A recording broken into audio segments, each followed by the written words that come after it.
Mr. President, The senator from New Hampshire. I ask unanimous consent to rescind the quorum call, Without objection. and I would ask unanimous consent to speak as if in morning business for 15 minutes. Without objection. Thank you very much. Mr. President, I rise today to address the Majority Leader's refusal to bring the Defense Authorization Bill to the floor. On Monday, Senator Reid came to the floor and acknowledged the importance of bringing the Defense Authorization Bill forward, and he said, I quote, "It is vital that we get to this bill and pass it."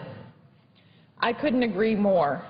That's why it's nothing short of outrageous that the Majority Leader is blocking this important bill from being debated and passed by the Senate based on misguided objections that the administration has raised to a bipartisan provision in the defense authorization which addresses how we detain and treat terrorists who are captured under the law of war. The American people and our military men and women deserve better. The 2012 National Defense Authorization Act addresses many essential issues for our warfighters. Just to mention a few of the important measures that the Majority Leader is blocking from consideration by failing to bring this bill to the floor.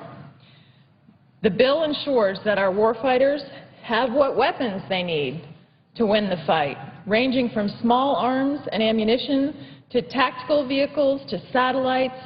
Just a few examples: advanced helicopters and reconnaissance aircraft, combat loss replacement. The authorization ensures that our soldiers and their families have quality housing. The authorization gives our wounded warriors better access to educational opportunities. The bill enhances the deployment cycle support system and reintegration for our National Guard and Reserve, given how much they have done in sacrificing for us with the multiple deployments that they've endured. It strengthens oversight of our taxpayer dollars that are being used for reconstruction projects in Afghanistan, and it ensures that our money doesn't continue to go and to be funneled to our enemies. What is so disappointing is that the Majority Leader is willing to prevent passage of the Defense Authorization Bill, which addresses these essential needs that I've talked to you about our warfighters and our soldiers, because the Obama administration does not like one provision of the bill, the detainee provision of the bill, that was passed overwhelmingly by senators from both parties who serve on the Armed Services Committee. If the Majority Leader insists on preventing the defense authorization from coming to the floor this year, 2011 would be the first year since 1960 in which the Congress has not passed a Defense Authorization Act. Over 40 years in the history of our country, this would be the first time that this bill has not been brought forward and passed by this esteemed body. Let me just say this again. Here's where we are. In the midst of two wars, with our brave sons and daughters, husbands and wives, fighting in Iraq and Afghanistan, and I'm the wife of a combat veteran who served in Iraq, with our country facing a very serious threat from radical Islamist terrorists, this would be the first time in a half-century in which we have not passed a National Defense Authorization Act. Mr. President, to not bring forward the Defense Authorization Bill to the floor and to pass it after robust debate where senators from both parties can amend it, we can talk about it, we can let the American people know what's in it, this would be shameful to not bring forward this bill. I met recently with the Sergeant Major of the Marine Corps. Sergeant Major Barrett shared with me the stories of several Marines who are serving our country. I can't discuss all of them, but I want to give you a few examples. One is Sergeant Ramirez, a squad leader assigned to the 1st Battalion, 5th Marines in Helmand Province in Afghanistan. Sergeant Ramirez has a hook as a left hand.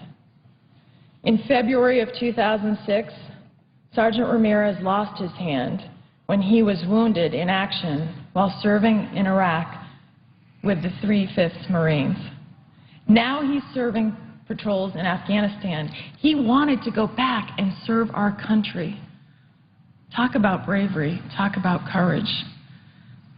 There's also Sergeant Gill at Quantico and Corporal Pacheco at Camp Pendleton and thousands of other soldiers, sailors, and Marines who, after being injured in the battlefield, have gone back to serve their country. They are doing their jobs with skill and courage in the 10th year that our country is at war. I just wish that we would show half, even a quarter, of the courage of our military men and women in taking up the important issues that need to be addressed to protect our country, and many of them are addressed in this Defense Authorization Act. And that's why I'm on the floor today, because I think it's so important that this bill be brought forward, that we have a debate over it, that we're allowed to amend it, that we pass it, to make sure that our military men and women know that we're fully behind them. Now, I know the Majority Leader has said that if we just drop the detainee provision in the bill, that he will bring forward the defense authorization. But this is not how this body is designed to operate.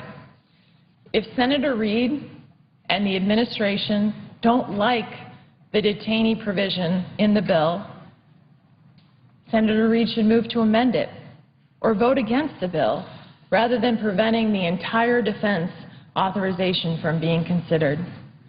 That's how the Senate is supposed to operate. Of course, the irony is that in a place where we rarely agree on anything, the detainee provision that is holding up this bill that the administration has objected to actually received overwhelming support in the Armed Services Committee. 25 out of 26 members of the Armed Services Committee voted for the detainee compromise. That rarely happens around here. I think it shows you that this was a thoughtful compromise and that members of both sides of the aisle worked hard to address this important issue. This compromise was actually a compromise put together by Chairman Levin of the committee, Ranking Member John McCain of the committee, and Senator Lindsey Graham, who also has substantial experience in the Guard as a JAG attorney. And the overall Defense Authorization Act passed out of the Armed Services Committee 26-0. How often does that happen around here, that every single member of the Armed Services Committee from both sides of the aisle, Republicans and Democrats and Senator Lieberman, an independent, we all voted to pass this bill, and yet it's being held up right now from being considered and being brought to the floor on such an important issue to our national security and to our war fighters. You know, in this era of partisanship, the American people want us to work together, and that's what we did, and as a result, not a single member, as I mentioned, voted against the final bill.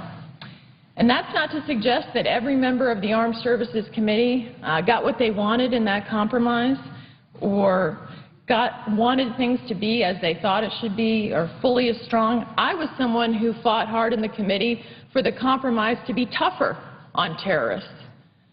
But I respect that we came together as colleagues to come to this compromise and to move forward on the Defense Authorization Act so it could be brought for full consideration for every member of the Senate. If the Majority Leader were to bring this compromise to the Senate according to normal and well-understood procedures, every member of the Senate, including the Majority Leader and myself, would have the opportunity to debate it, to amend it, and to vote on the Defense Authorization Bill, including the detainee compromise that I just referenced. I may be new around here, but I must ask, why isn't the Majority Leader bringing forward? I know he's clearly doing the administration's bidding on these detainee issues. But why would you prevent the American people from hearing this important debate? Why would giving terrorists greater rights to our civilian detention and court systems, which seems to be the administration's position, be more important than taking up issues like ensuring that our warfighters have the right weapons and equipment, or ensuring that our wounded warriors get better access to educational opportunities, and all of the other important issues that are addressed in the defense authorization to both our national security and to our warfighters? I believe that those issues deserve to be addressed by debating and passing this bill, and I also believe that the American people deserve to know all of the facts about where we are with respect to our detention policy with terrorists.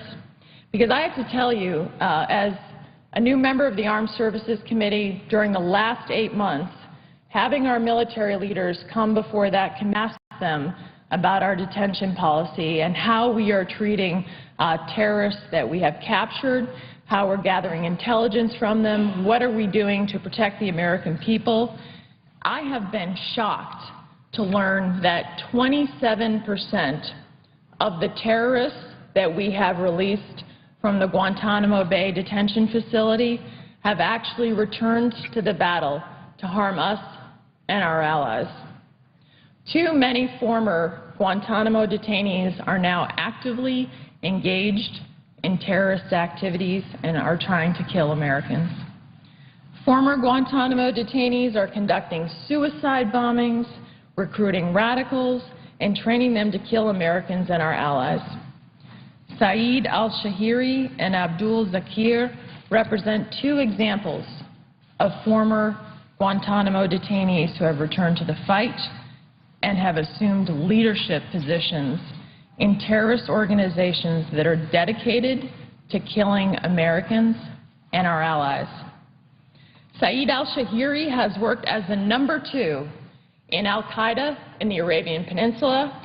Abdul Zakir now serves as the top Taliban military commander and senior leader in the Taliban Quetta Shura.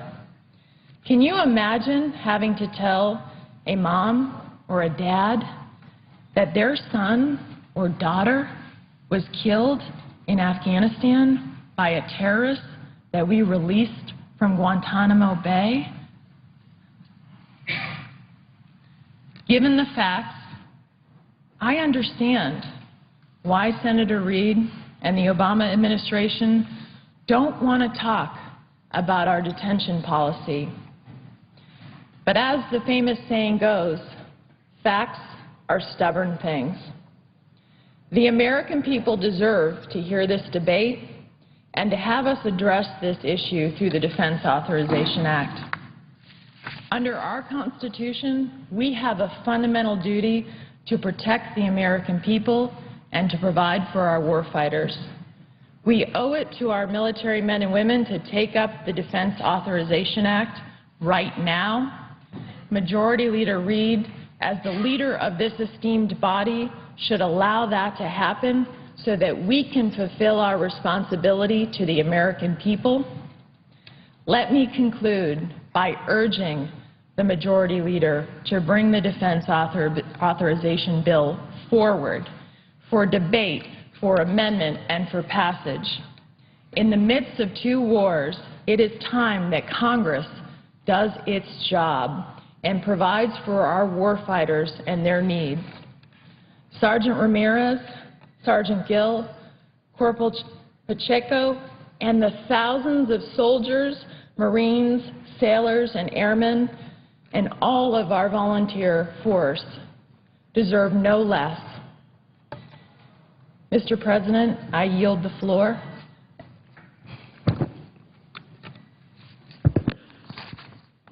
And I suggest the absence of a quorum. Clerk will call the roll. Mr. Akaka.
President. Senator from Ohio. Ask Nancy Senate to dispense with the quorum call. Without objection. Thank you, Mr. President. I rise first to thank my colleagues, including the presiding officer, for supporting cloture earlier today. It's a second major step in this body passing the largest bipartisan jobs bill that we've seen in this body in years. This bipartisan jobs bill, the potential to create or save around 2 million jobs without cost to taxpayers, because it's simply standing up for American companies, standing up for American workers. For a change, we put American workers and American manufacturers first. It's important, Mr. President, to just for a moment consider how we got here. This legislation, this effort did not begin this week, it did not begin this year. Efforts to combat Chinese currency manipulation have been underway for over half a decade. This debate began in earnest around 2005.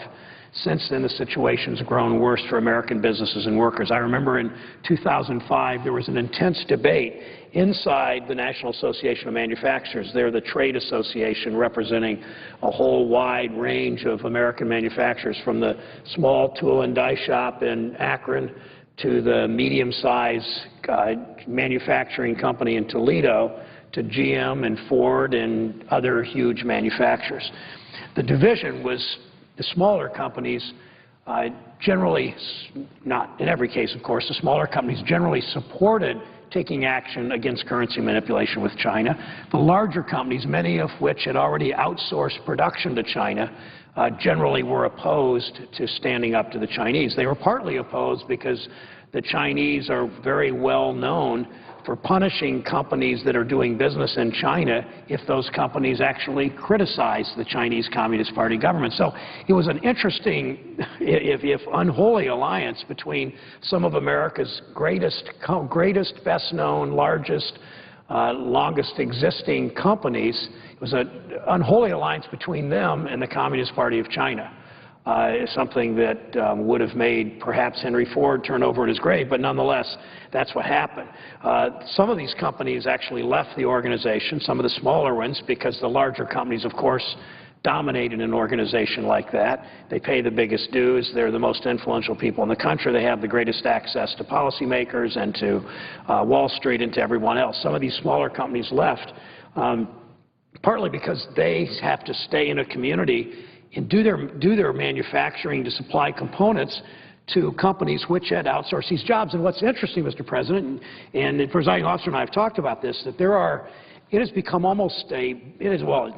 it's become a business plan, perhaps unprecedented in world history, where a large number of companies in one country, this country, the United States of America, shut down production. They shut down production in Steubenville and Springfield, and they move production to Wuhan and Xi'an, China, and then they sell those goods back to the United States. So it's a business plan for many companies to shut down production here, move overseas, sell the products back. And that's, to my knowledge, it's never really happened the way that it has in this country in the last really dozen years since permanent normal trade relations was approved here to set the stage for China's entry into the World Trade Organization. And, I remember the debate, and the presiding officer was in the House when that debate happened in 1999 and 2000. And what I remember, the largest corporations in America the CEOs were walking the halls of Congress and doing the bidding of the Communist Party of China, doing the bidding of the People's Republic of China, and they were saying that putting China in the WTO would mean China would follow the rule of law. They also said they couldn't wait till they could get access to 1 billion Chinese consumers, although 5 years later it was apparent that they really wanted access to 1 billion Chinese workers. But as they moved, the whole idea of putting China in the WTO was to have them live under the rule of law and practice trade under the rule of law, and that's what we have not seen. We've simply not seen the Chinese follow the rule of law. That's why so many economists, including Republican and Democratic economists, including some economists that worked for President Reagan and some economists that worked for President Clinton, and President Obama, that some of these economists have, the ones that are looking at sort of an expansive world, they say things like Fred Bergstrom says. Fred Bergstrom of the Peterson Institute, a pretty much pro-free trade, middle-of-the-road organization, said some American corporations will fret that these actions would these actions meaning regulation on dealing with this currency issue, as our bill does, that these actions would needlessly antagonize the Chinese and threaten a trade war. He said, I believe these fears are overblown. The real threat to the world trading system, he says, this is Fred Bergstrom of the Peterson Institute, the real threat to the world trading system is, in fact, the protectionist policies, including undervalued currencies of other countries and the vast trade imbalances that result. So, and Bergstrom went on to say, not since World War II have we seen a country practice protectionism to the degree that the People's Republic of China does. Now, we know what happens. We were talking earlier about the split in the National Association of Manufacturers. I'm not making too much of it. I mean, most companies didn't leave, but some of the smaller companies, which may or may not have left, have suffered greatly during the Chinese, during the gaming of the currency. So let me give you an example of one. The Bennett brothers at Automation Tool and Die in Brunswick, Ohio, a city 25 miles outside of Cleveland, run this tool and die shop, the Automation Tool and Die. They had a $1 million contract they thought they were about to sign with a new customer, and the Chinese came in at the last minute with a bid 20% under their bid. That meant I don't know how many jobs that didn't stay in America, but that went to China, and that 20% was given to them because of currency. Because as Senator Merkley said on the floor yesterday, this currency advantage given to the Chinese because they purposely keep their currency devalued means that when we sell products made in our country, made in Chillicothe, Ohio, to China, they have in effect a 25, 30, 35% tariff because of the currency undervaluation. When the Chinese sell a product into Chillicothe, Ohio, they get a 25% bonus or subsidy, 25, 30%. So that's why we've seen this huge, huge trade deficit grow by a multiple of something like 3 or 4 times. Last week, there was a column by former president of the National Association of Manufacturers, Jerry Jasanowski, who was president during this time of debate and during the debate in 2005. He's watched his members struggle with this disadvantage of currency manipulation. He wrote this week that Congress is, quote, belatedly stepping up to the plate on China's currency manipulation. He called this currency manipulation an assault on U.S. manufacturing, having a deadly impact on the overall economy. That's why because of that, not because of his comments, but because these companies have lived this. More than 300 companies have signed a petition in support of this legislation, according to the Coalition for a Prosperous America. And you can see companies like McAfee Tool and Die in Ohio. We highlighted some of the ones in different senator states around, but lots of national organizations, lots of state and local organizations, hundreds and hundreds and hundreds of companies support this because they know, including all kinds of organizations, know that this isn't working for American companies. It's not working for American manufacturing. It's not working for American communities. It's not working for American workers. Then I mentioned what happened up until 2005. In 2007, Senator Stabenow of Michigan, Snowe of Democrat, Snowe, Republican of Maine, Rockefeller, Democrat, West Virginia, Bunning, Republican of Kentucky. Of those 4, only Senator Bunning is left here. They created the Fair Currency Coalition, which pulled together manufacturers and labor united to address this serious problem. You can see some of them. In the Senate and the 111th Congress, the Senate introduced several bipartisan bills. Senator Snowe and I worked this year on the countervailing duties on legislation similar to what the House of Representatives passed, providing industries a remedy when it comes to imports that are proven to be subsidized by currency manipulation.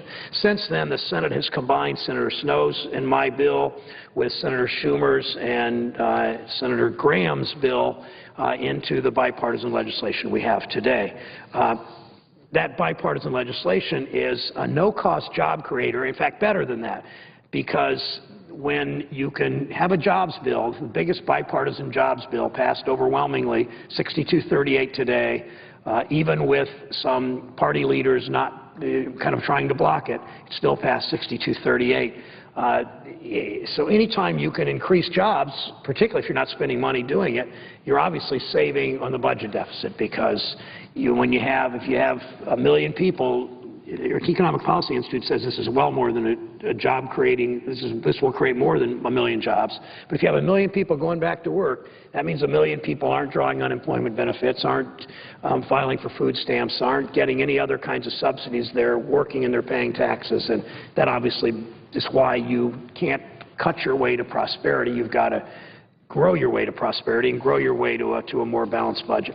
So that's what this is really all about, Mr. President. I would quote somebody else, a couple other people, Republicans, David Camp, the Republican chairman of the House Ways and Means Committee, who has supported this measure in the past, said the bill doesn't presuppose an outcome. It sends a clear signal to China that Congress's patience is running out without giving China an excuse to take it out on U.S. companies and their workers. Mitt Romney, presidential candidate, Republican, former governor of Massachusetts, said taking action to remove protectionist market distortions wouldn't result in a trade war, but failing to act will mean the U.S. has accepted trade surrender. And that's exactly the point, because the strongest objection to this bill from apparently the 3 Democrats and the 3 dozen, I guess roughly 3 dozen Republicans that opposed the vote a couple hours ago was the most compelling argument, or the most frequent argument they make, is that this bill declares a trade war, that it would lead to some kind of trade war. I first want to remind everybody listening that the United States, that we're already in a trade war. When you see the trade deficit in 10 years triple with a country that's not playing by the rules, it's pretty clear there's a trade war going on, and they're winning in so many ways because we are buying so much from them and they are buying so little from us. Yeah, our exports have increased the last 10 years, but only marginally. Our imports from China are just growing much more rapidly. And you know why I know? In the end, common sense says the Chinese aren't going to initiate a trade war. You don't initiate a trade war if you're China. They might threaten to, but you don't initiate a trade war because we're their biggest customer. 1/3 of Chinese exports come to the United States. They have way more to lose than we do if they initiate a trade war. And I know that you can predict it, just like you can predict the sun comes up. Whenever we stand up to the Chinese, when President Clinton would, or President Bush, or President Obama would do their sort of start and stop, stand up to the Chinese and then back down. The last president to really enforce trade law well was Ronald Reagan. President Obama has done it marginally well. The other presidents haven't done it much at all. But whenever we act like we're going to do that, it's so predictable the Chinese government will say trade war, and then some members of the Senate stand up and say trade war. And just because the Chinese say that it's going to be a trade war, they always bluster like that. And so as certain as the sun coming up on Tuesday morning, after the vote Monday night, which was 79-19, the People's Bank of China, the Ministry of Foreign Affairs, the Ministry of Commerce, all like one bird flew off the telephone wire, they all did, saying that this is protectionism, this is a trade war, all the kinds of things they say. Just because they say that doesn't mean that's what they're going to do. They want us to believe they're going to do that because far too often then American politicians, presidents especially, but American politicians will back down. Mr. President, this bill will begin to help us do what we should be doing in this country, and that's following, as the presiding officer has said so many times and fought for, real manufacturing policy. 30 years ago, when in the early 1980s, between 25 and 30% of our gross domestic product was manufacturing. Today, it's only about 11%. And those manufacturing jobs created an awful lot of middle-class families in Garfield Heights, Ohio, and in Norwood, Ohio, and in Grove City, Ohio. And today, a lot of those families struggle because they've lost their $14, $15, $18, $20 an hour job making things. Instead, they're working in a service industry which never pays as much and never has the spin-off effect of job creation that a good manufacturing job has. So I I am thrilled about this vote today. What makes me even more excited is I think it's the beginning of the U.S. having a more coherent manufacturing strategy. We're the only wealthy country in the world that doesn't have a manufacturing strategy.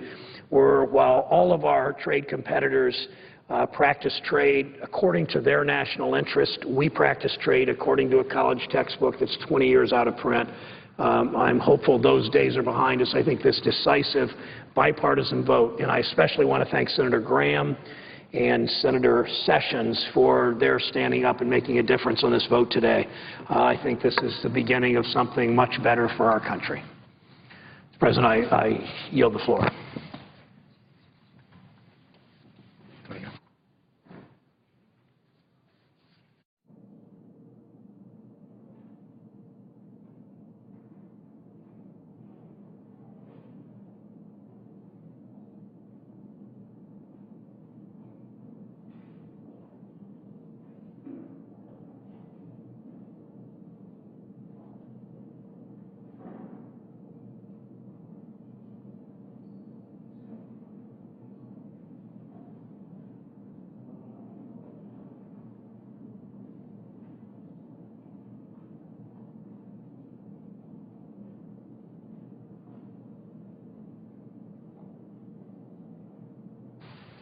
Mr. President. Senator from Massachusetts. Mr. President, thank you. Mr. President, I would ask parliamentarian, how is time being divided now? Is it divided or is it just? The Senator has up to 1 hour under cloture.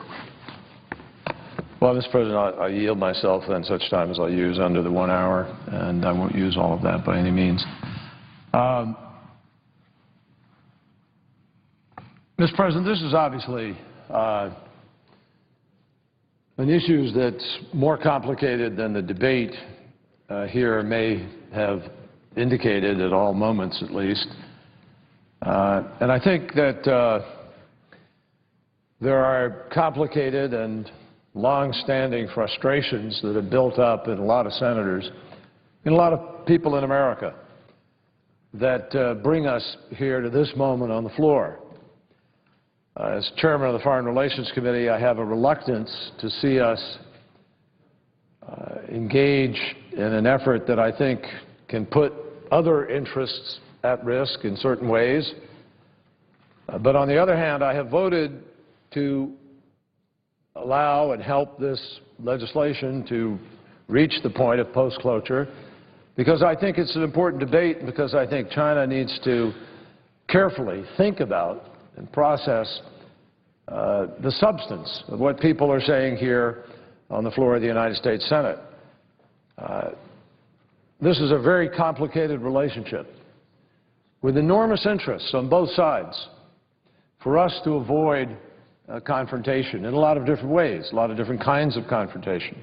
Trade, physical confrontation in the South China Sea and the Straits and elsewhere, confrontations over human rights in Tibet and other issues. There are a lot of issues at play.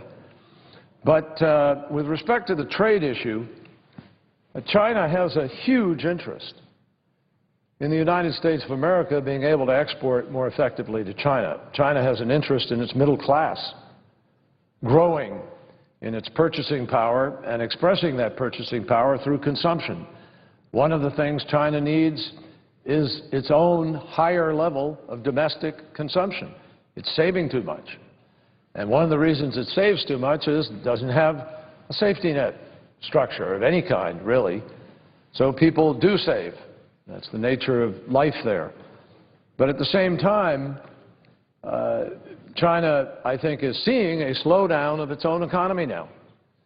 And one of the reasons for the slowdown in China's economy is the fact that we've had a slowdown in our economy and our ability to consume. And the American consumer is paying off debt wisely and consuming less of the goods brought in from China. So it all is interconnected.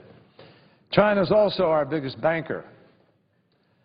And China is critical to our ability to deal with our current economic challenge in many ways, and Europe's, I might add. Both Europe and the United States would benefit significantly with a new trade relationship with China. And that's what I want to talk about for a moment. I believe in trade. I have supported trade here. I don't believe in unequal trade. I don't believe in unfair trade. I believe in enforcing the agreements we have. If you look at NAFTA, for instance, NAFTA had side agreements. Side agreements on the environment, side agreements on labor standards, and they were never enforced. And people have a right to be angry if they see an agreement that's made and then parts of it are enforced, parts of it are not, and they see their job go overseas, whether it's from North Carolina or Georgia or Massachusetts or Ohio or any other place in our country. So I think it's important to have trade that's fair and sensible. You're not going to grow your economy trading with yourself. No way. Particularly if your, overall population growth isn't growing that fast and you're a mature economy. Economics just doesn't work that way. You need newer markets and other places to expand. So I think that it's important for us to recognize that the world's trading system only works if the participants treat each other fairly. Over the last decade, our national debate on the costs and benefits of trade has intensified. And frankly, the uneasy alliance, the uneasy, I think I'd call it a sort of uneasy consensus that had been created from the 1980s forward with respect to trade is being frayed right now. And it's being frayed for understandable and clearly definable reasons. The American worker is not seeing their wages go up. There are a lot of reasons for that. The unfairness of our tax code, the inability of people in America today to be able to bargain the way they used to, and the lack of an NLRB and a court that upholds the rights of labor to be able to negotiate, a whole bunch of reasons why people are disadvantaged today. And one of them is the fact that you have this unfair competition.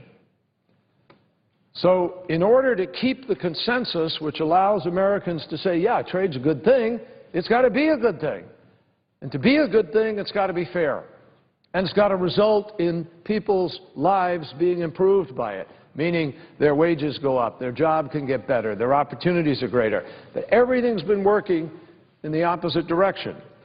And I think that's why so many of our colleagues feel a responsibility to come to the floor on this legislation and make sure that China and others hear from the American people loudly and clearly.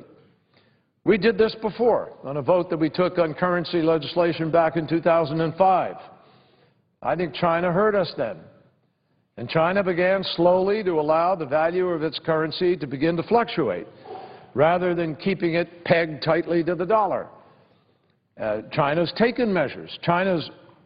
In fairness, China's currency has appreciated over the course of the last few years. Some argue exactly how much, somewhere in the vicinity of 27%, maybe 7% in the last year. But it's not fast enough. It's still not fair enough. And the fact is that there are other Chinese trade tactics that contribute to our increasing trade deficit with China, not just currency. Unfortunately, our efforts through multilateral institutions, nobody can point a finger at the United States and suggest that we haven't played by the rules or that we haven't gone to the global institutions in order to try to resolve these differences. We've gone to the World Trade Organization. And we've won sort of step by step, slowly but slowly. But if your tactic is to just keep in this highly mercantilistic, focused strategy of China's to just keep on pushing, take advantage of everything you can, and you get a little nibble against you here and there at the WTO, a little nibble over there, that's really just an inconvenience on the road to a kind of trade domination that is bad for everybody. So that's why I'm here today. That's why I have voted for this legislation to come to the floor to have this debate. This debate is an imperfect stand-in for the broader discussion that we need to have about our economic relationship with China. The truth is that our bilateral relationship is both filled with promise and plagued by complex challenges that we have to overcome for the good of both countries. The Chinese market is a huge and growing opportunity for American firms, obviously. And despite the hurdles to entry, and there are hurdles, China is still our fastest growing export market today. People better think about this as we go forward. I am convinced that the key to America pulling itself out of this economic challenge we're in today, and the key to Europe pulling itself out, is for the United States and Europe to actually work out, almost formally, a new and better relationship with respect to trade with China, as well as with the other fast developing countries, Mexico, South Korea, Brazil, India.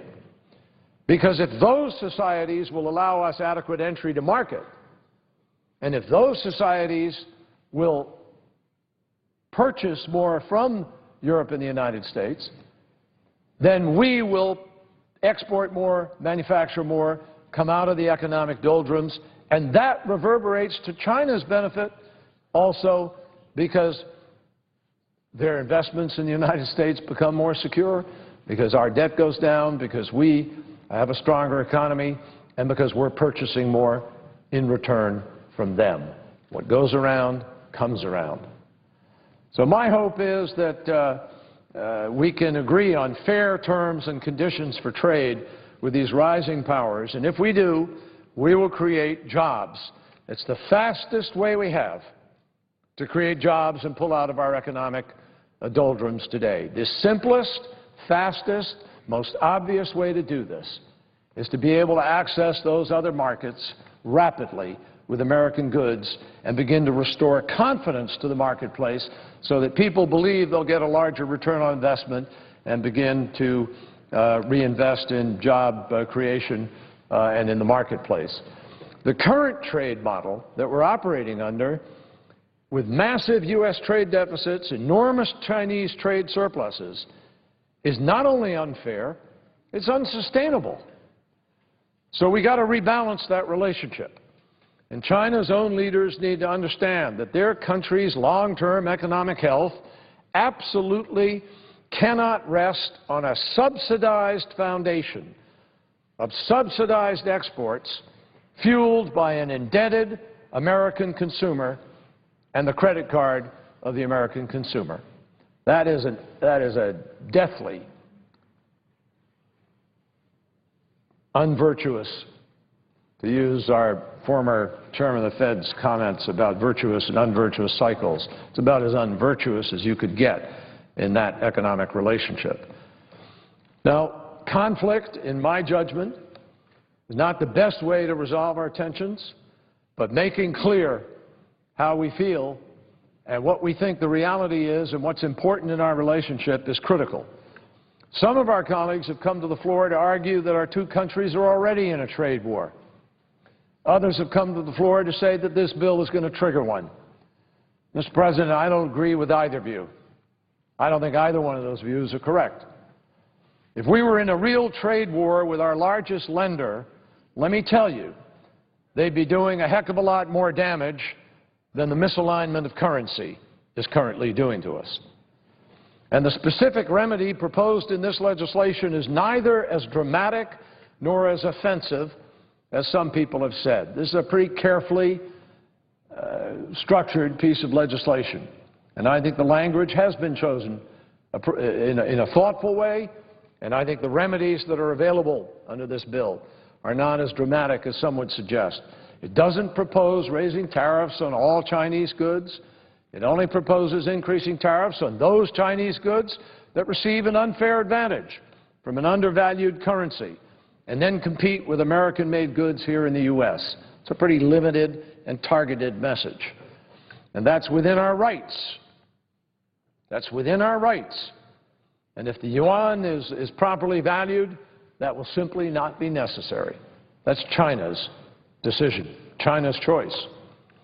I would much prefer a negotiated, multilateral solution as I described, involving this new relationship, a new trade relationship, if you will, on a global basis, which I think would send an extraordinary message to a beleaguered Europe, whereas Greece, as we all know, is basically fundamentally insolvent, needing some kind of a managed, structured transition, hopefully that avoids a greater crisis in Italy and Spain and contagion in their banking system, which clearly needs recapitalization, clearly needs more than $440 billion that was put on the table, clearly needs some kind of a rescue fund with some very tight kinds of requirements, not dissimilar to what we did in the United States in 2008 and 2009 out of sheer necessity.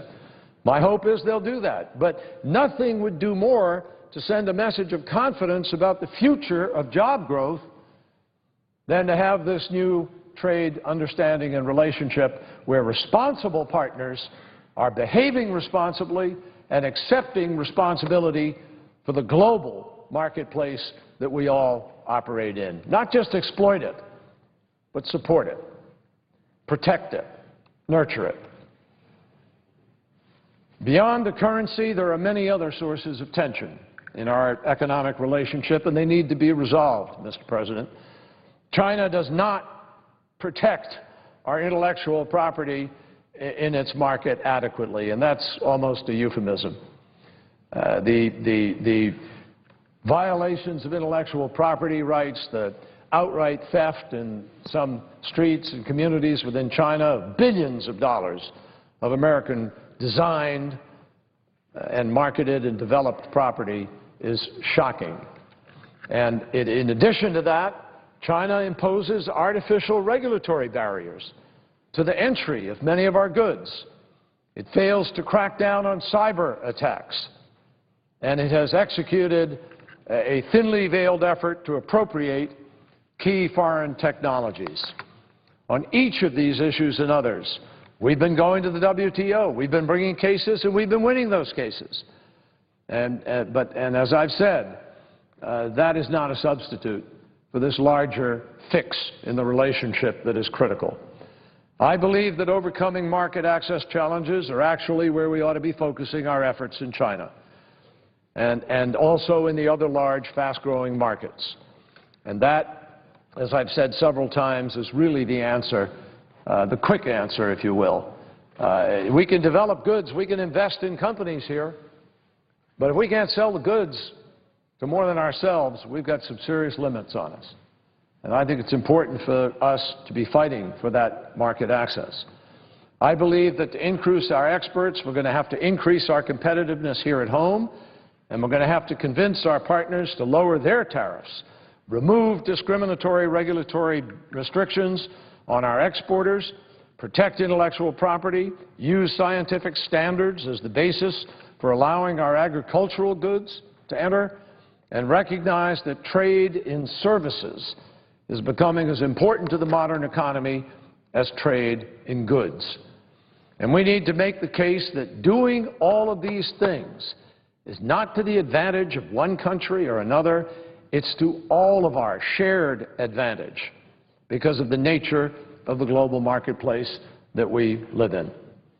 Countries like China, India, and Brazil are stakeholders, whether they want to admit it or not publicly. They are stakeholders in the West's economic success. They need access to our customers. They need access to our investors. They want to make deals over here. They want to be in joint ventures. They want to own companies. And their businesses and citizens will benefit from strong, sustainable growth in the world's largest economies. China is an important partner of the United States in a lot of ways. It's also a major investor in the United States. So I don't think that we're here to rupture that relationship. I think we're here to send a message to the Chinese about the urgent need to repair it. We want a mutually beneficial relationship, an equitable partnership that will pay dividends for both countries. And I believe if we listen to each other and work in good faith, we can make that happen, and we can enter into a better framework of cooperation that inures to the benefits and the security and the stability and the leadership demands of both of our countries. We both sit on the Security Council of the United Nations. We both have remarkable responsibilities through our economic power. We are still the largest economy on the face of this planet, maybe 3 times larger than China's, still, even as China is growing. China will surpass us.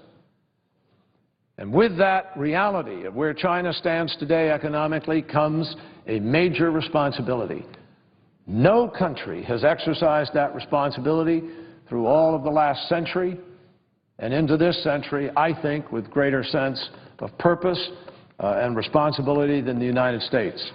And I think, hopefully, China will embrace the notion that its new economic power brings with it that same shared responsibility, and I hope we can engage in the creation of that kind of mutually beneficial relationship. Mr. President, I reserve the balance of my time and yield the floor. Mr. President. Senator from Utah. Mr. President, I rise today to speak about our nation's jobs crisis. This is a crisis that is real, and it is a crisis that is not going to be addressed by the bill currently being considered by this body. And it is not a crisis that is going to be solved by more tax increases, as some would have. It is a crisis that will be solved when Congress creates the conditions for job creation by giving greater certainty to businesses and individuals and liberating them to take risks. Americans are more than uneasy about our current jobs deficit.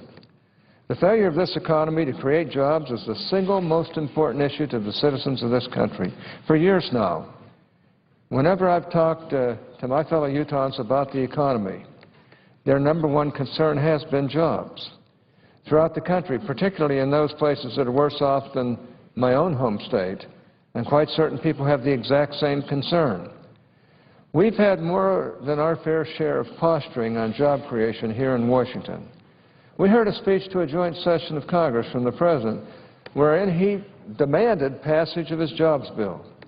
Of course, the President's bill has no real chance of passing in either chamber of Congress.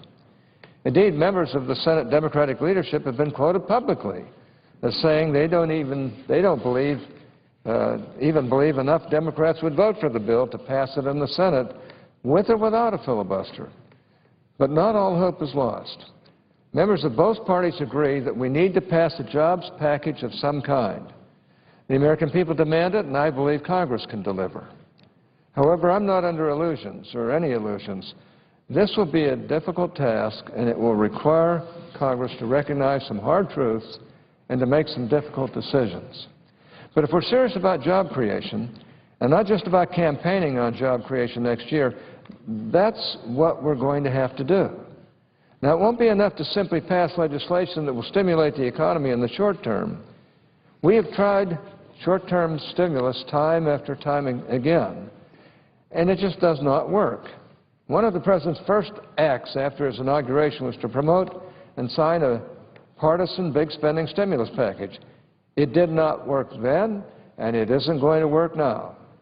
What we need to do is change the economic environment in America to make it more jobs-friendly, to change incentives to allow for long, sustained job growth. Like I said, it won't be easy, but I believe it's doable, because quite frankly, there are things that we should have been doing all along that will create more jobs and prevent more job losses in the future.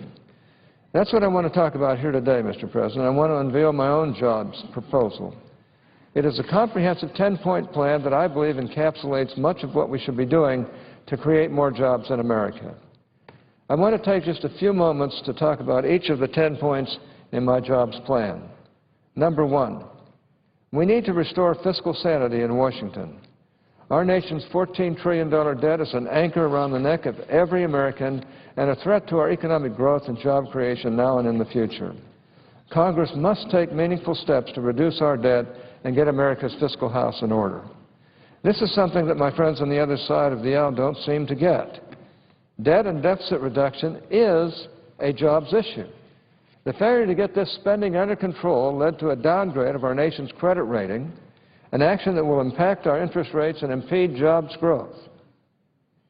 The failure to get spending under control and the constant threat from the other side of higher taxes to pay for this historically large government keeps businesses on the sideline and discourages risk-taking. And the failure to get spending under control crowds out the types of investments in national defense and infrastructure that actually have some impact on jobs. Reining in spending should be our highest priority. Given the fights we've had over the spending in the last year, this goal may seem to some to be out of reach.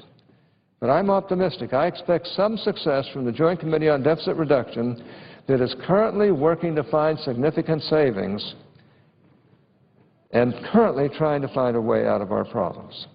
Members of both parties were on record supporting a balanced budget amendment to the Constitution, which would ensure greater fiscal discipline in the long run. This is a vital element to securing economic growth and job creation in the future, and we need to act now. And as the ranking member on the Senate's Finance Committee, I am committed to working with my colleagues there to achieve meaningful reform of our nation's largest spending programs. Number two, we need to expand markets for U.S. exports by approving the pending three free trade agreements and renewing trade promotion authority. Every president has wanted that except this one. Congress waited far too long for the president to send up the pending trade agreements with Colombia, Panama, and South Korea, which would increase U.S. exports by $13 billion and create more than 70,000 domestic jobs. Some estimate even higher than 250,000 jobs. Unfortunately, in delaying submission of these agreements, the President prioritized his anti-trade union allies at the expense of the American workers who stood to benefit from their passage. Now that these agreements are before Congress, we need to ratify them promptly. However, we also need to move forward with a robust trade agenda for the future. Unfortunately, by refusing to seek renewal of trade promotion authority, the President is undercutting our nation's ability to realize these new trade agreements. Number three, we need to reform our nation's tax code to allow American businesses to compete with foreign competitors on a level playing field. Rooted in a bygone era, the U.S. tax code is antiquated, impeding our economic recovery and slowing job growth. Our tax system is too burdensome, it's too inefficient. Fundamental tax reform will allow both individuals and businesses to focus their efforts on their families and businesses instead of tax compliance. There's bipartisan agreement on the need to fix our tax code. And if the President and his party will agree that the goal of tax reform should be job creation and economic growth rather than raising taxes, I think progress can be made. Number four, we need to repeal Obamacare. Now, I'm certain that my Democratic colleagues will write this proposal off as blind partisanship, but to paraphrase President Obama, this isn't partisanship, it's meth. Obamacare's unconstitutional individual care mandate will result in a $2,100 increase in premiums for families buying insurance on their own. Rather than saving money, Obamacare is costing individuals and states more money, including $118 billion in new costs imposed on states for Medicaid expansions, meaning that our states will have to cut other programs such as education or law enforcement to pay for this unfunded mandate. Additionally, Obamacare will result in over $1 trillion in new taxes and penalties over a 10-year period while it is fully implemented, once it's fully implemented in 2014, while still increasing the deficit by $701 billion during that same time. Collectively, the various provisions included in Obamacare will continue to hinder job creation and industry innovation by mandating the imposition of anti-industry burdens such as 2.3% excise tax hike on medical device manufacturers that could result in job losses of over 10% of the device industry workforce. That's nearly 43,000 potential lost jobs. Some experts have calculated that nearly 800,000 jobs could potentially be lost as a result of full implementation of all of Obamacare's provisions. Clearly, Mr. President, this calls to repeal Obamacare are more than just political blustering. It is quite simply a necessary step forward in job creation, toward job creation. Number five, we need to repeal the Dodd-Frank Act. Again, It would be easy for our friends on the other side to write off this proposal as just partisan posturing, but facts are facts. American companies and small business owners are paralyzed by the excesses of the Dodd-Frank Act, which has created massive new bureaucracies, imposed job-killing mandates, and heaped upon American businesses a slew of regulations that are choking off job opportunities for Americans. Dodd-Frank is leading to reductions in the availability of credit to American families and businesses and increases in the cost of credit to those who are able to borrow. The price controls required by Dodd-Frank and by the Dodd-Frank Interchange Amendment are a case in point of what happens when government wades carelessly into the economy. I don't know why it came as a surprise to anyone that the price controls imposed by the interchange agreement by drying up a revenue stream for banks would require new fees on consumers. Yet I doubt that the announcement that banks are eliminating free checking and increasing debit card fees, a direct result of the interchange amendment, will result in a long look in the mirror for those responsible for this regulation. Rather, the favored response will no doubt be more regulation. It is essential that we repeal this fundamentally flawed law to unleash the full potential of the American economy by unfreezing much-needed credit for small businesses as well as stripping away new layers of burdensome and effective regulations. And by the way, I haven't really mentioned Sarbanes-Oxley, which is adding accounting costs and other costs so astronomical to small business that many of them are not able to hire, they're not able to accomplish what they want to accomplish, and it's really stultifying our economy. That doesn't mean we don't need some regulations, but these bills have gone way to the excess. Number 6, we need to make our regulatory system more jobs-friendly. America's regulatory system is out of control.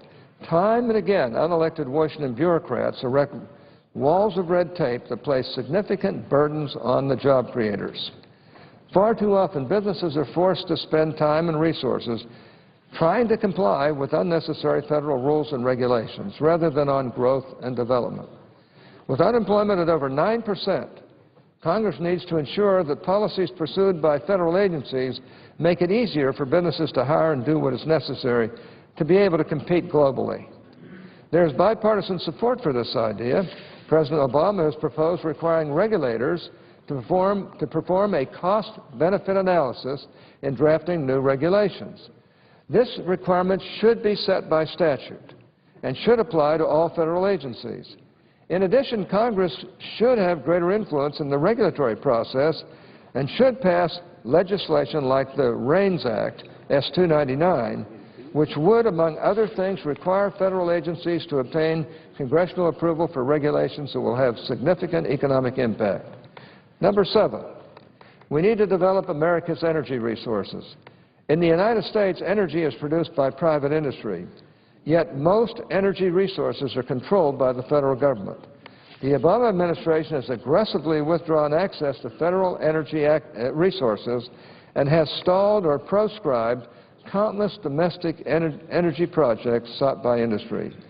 This willful inaction by our president has cost Americans hundreds of thousands of good-paying jobs. It has also cost our federal and state governments billions of dollars in lost revenues from federal energy royalties, which they share. A recent Wood-Mackenzie study found that if our nation were permitted to allow more domestic energy production in the next 2 decades, an additional 1.4 million jobs would result, and federal and state governments would enjoy more than $800 billion in additional revenue. According to the study, it would mean more than 40,000 new jobs in Utah alone. I've worked with my colleagues, Senator David Vitter of Louisiana and Senator John Barrasso of Wyoming on 2 legislative proposals that would reverse the president's attacks on domestic energy production. The 3D, domestic jobs, domestic energy, and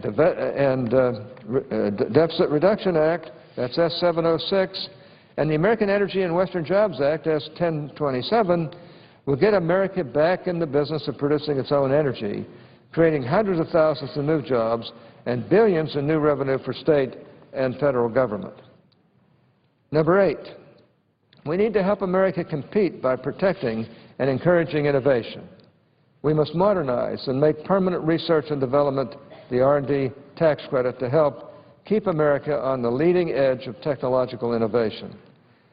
Yeah, the United States once led the world in research and development incentives when we created the R&D credit back in 1981. However, in the years since, other countries responded with their own incentives, and now we rank 17th behind many of our global competitors. I know Senator Baucus and I have been the prime sponsors of the research and development tax credit over the years. In order to provide a more level playing field for American companies that compete in the global marketplace, we must provide more certainty to companies that invest heavily in research and development. In addition, international infringement of U.S. intellectual property rights costs American businesses billions of dollars every year. This affects big corporations and small businesses alike. And by simply ensuring that our trade partners fulfill their international obligations to recognize and enforce intellectual property rights, we can create millions of jobs in this country. Starting now, this administration must take more meaningful steps to address this problem and protect American job creators. Number 9, we need to create incentives and remove barriers for small businesses to create jobs. Small businesses drive the American economy, and they are the soul of our nation's entrepreneurial heritage. Small businesses create 2/3 of the jobs in our nation's economy. As such, they should be at the forefront of our economic recovery. To achieve this, we need to ensure that American small businesses operate in a more business-friendly environment. Big government solutions have failed to produce jobs, so it is long overdue that we release the entrepreneurial power of the private sector to grow our economy once again. We can and must make it easier for small businesses to invest, grow, and create jobs. For example, Congress could provide a 20% tax deduction for small businesses on their income, and Congress could repeal the 3% withholding requirement for federal contractors. Both of these ideas would expand job creation among small businesses. Number 10, finally, we need to reform America's labor laws and rein in the National Labor Relations Board. Congress must enact significant reforms to our nation's labor laws to counteract the pro-union extremism of the Obama National Labor Relations Board, or the NLRB. Instead of allowing the NLRB to rewrite America's labor laws every time a new administration takes office, Congress should reform those laws to provide greater oversight, accountability, and judicial review of the NLRB's decisions.